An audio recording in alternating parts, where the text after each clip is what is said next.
With this project, we matched a $5.1 million federal funding to pave and repair our beloved East Larch Mountain Road between mileposts 7 and 14.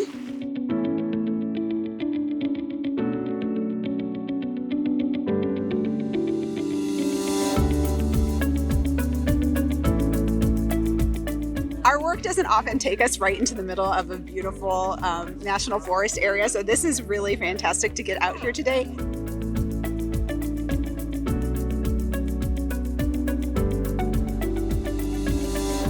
It is a noticeably smoother ride, which I think people are going to feel whether they're hiking, walking, or biking, but even driving. No potholes. And it is like riding on a carpet. It's it's so smooth and as compared to what it used to be, which was quite rough. So it's a pleasure to ride now, and I think much safer.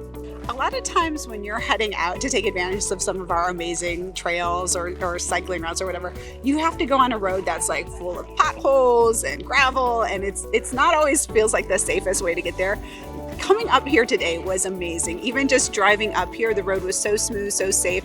East Multnomah County, we often complain that we don't receive the investments that the other parts of the county does, but that is no longer as true as it used to be. And so this is just proof that the county and the federal government see the value and the importance of investing in the roads and the recreational areas up here. It just feels really like a place that you're being invited to and welcome to.